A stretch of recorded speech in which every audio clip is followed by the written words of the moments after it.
আসসালামু আলাইকুম সবাই, কেমন আছেন? আমি একটা প্রোগ্রামে যাব, তো সব কিছু রেডি করে নিয়েছিলাম। কোথায় যাওয়ার আগে আসলে একটু রেডি করে রাখলে সহজ হয়ে যায় যাওয়ার সময়টা। তারপরে দেখুন আমি কনফিউজ কোন ড্রেসটা পরবো। তারপরে আমি অবশ্যই গ্রিন কালারটা সিলেক্ট করে পরে গিয়েছিলাম। আর এই যে আমার বাবাদেরকে রেডি করে নিয়েছি, মাশাল্লাহ। তো রেডি হয়ে আমরা যাচ্ছিলাম। আর আমার হাজব্যান্ডের জব ছিল, তো আমার ভাই আমাকে নিয়ে যাচ্ছিলেন। আর প্রোগ্রামটা হলো আরিয়ানের ফ্রেন্ডের বার্থডে, তো আরিয়ান বাবু বলছিল যে অ্যাটেন্ড করো, চলো যাও, কারণ বাচ্চাদের স্কুল বন্ধ। আর ভাবিরও এত রিকোয়েস্ট ছিল যেভাবে হোক আসবেন, তাই আমার ভাই আমাকে দিয়ে আসছিল। আর এই যে ভাবির বাসাটা এত সুন্দর করে গুছিয়ে রেখেছেন, মাশাল্লাহ। ভাবি সবসময়, কারণ আমরা একই স্ট্রিটে মানে আমরা নেইবার ছিলাম। তো আরিয়ান আর ইরবিন, ওর ফ্রেন্ডের নাম হলো ইরবিন। ওরা দুজনে একসাথে বড় হওয়া, মাশাল্লাহ। চোখের সামনে দিয়ে ওরা বড় হচ্ছে। আর এই যে ভাবির এত মজার মজার খাবারের আয়োজন করেছিলেন, মানে একদম বলার বাইরে, সবগুলি খাবারই অনেক মজার ছিল। আর ভাবি এত সুন্দর করে সাজিয়ে রেখেছে সবগুলি খাবার, তারপর সব কিছু এই সুন্দর ডেকোরেশন করেছেন। আসলে খাবার খাওয়ার থেকে আমার মনে হচ্ছিল ডেকোরেশন দেখে আমার একদম মন পেট সব ভরে গিয়েছিল, এত সুন্দর করে ডেকোরেশন করেছে সব কিছু।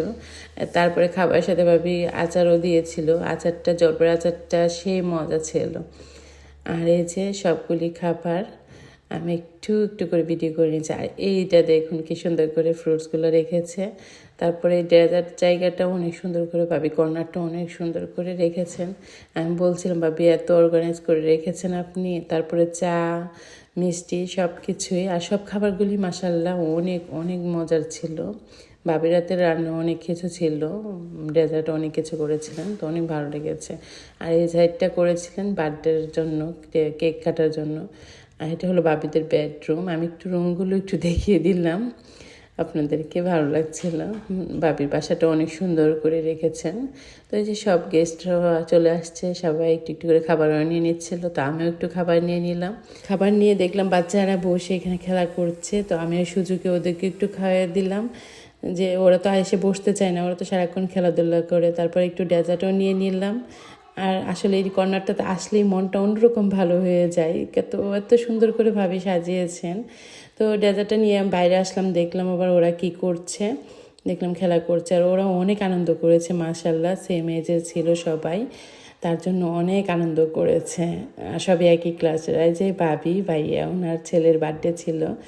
আর ভাবি ভাইয়ার কথা কি বলবো, মাশাল্লাহ মাশাল্লাহ। এত ভালো একজন মানুষ দুজন, বলার বাহিরে। অনেকটা সময় ওনাদের সাথে পরিচয় আমার, তো অন্যরকম একজন ভালো মানুষ দুজনই। তো এই যে আবার বাড়ির খেলা করছে।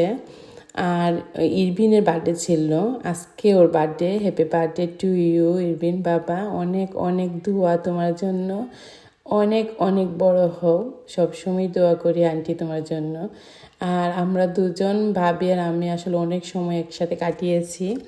আমরা একই সাথে থাকতাম আরিয়ান ইরবিন যখন ছোট ছিল তখন। আর এই যে এদেরকে ডাকা হয়েছে যে আসো কেক কাটার জন্য, আর ও হচ্ছে ইরবিন, মাশাল্লাহ। নিজের চোখের সামনে দেখতে দেখতে মাশাল্লাহ সে বাচ্চাগুলো বড় হয়ে যাচ্ছে। দোয়া করি ওরা যেন অনেক বড় হয়, নেক হায়াত দান করেন আল্লাহ ওদেরকে। আর এই যে কেকটা বানিয়েছিলাম আমি, আসলে শর্ট টাইমে বানানো, অত বেশি ভালো বানাতে পারি নাই। আর এই যে কেক বানাতে গিয়ে একটু গল্প করি আপনাদের সাথে।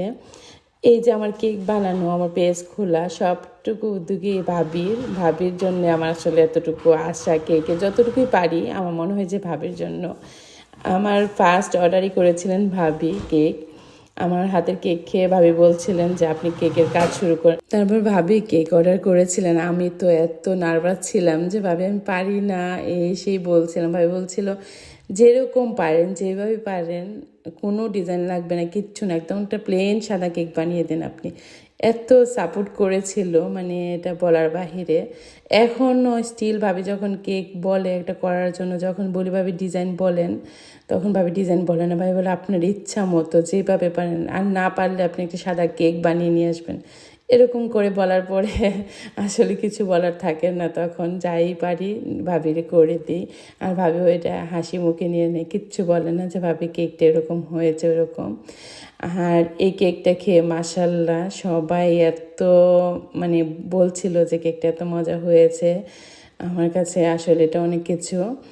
একজন আন্টি তো এসে বলছিল যে এই যে ভাবি ইরবিন ভাইয়া ওনার ছেলের বার্থডে ছিল।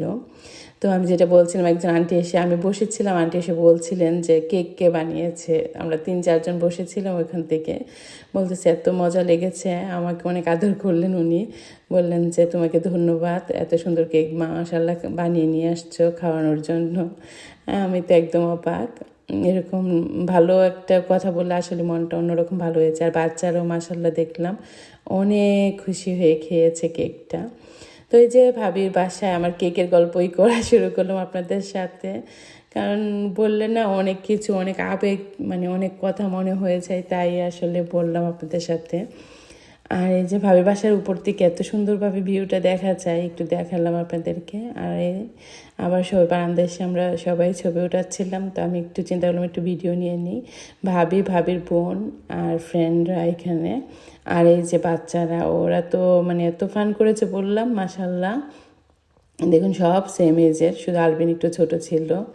আর ওরা বলতেছিল 6, 7 এরকম করে। আমরা বলছিলাম তোমরা 9 ইয়ার্স 6, 7 বলো কেন, তোমরা তো গেম দেখার সময় ঠিকই 12 হয়ে যাও, এরকম বলছিলাম।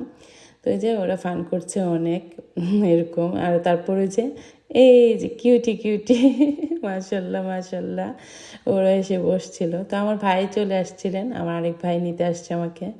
তো ভাবি আমাদের সাথে বের হয়ে আমার ভাইকে ডাকছিলেন বাসায় আসার জন্য, তো আসে নাই।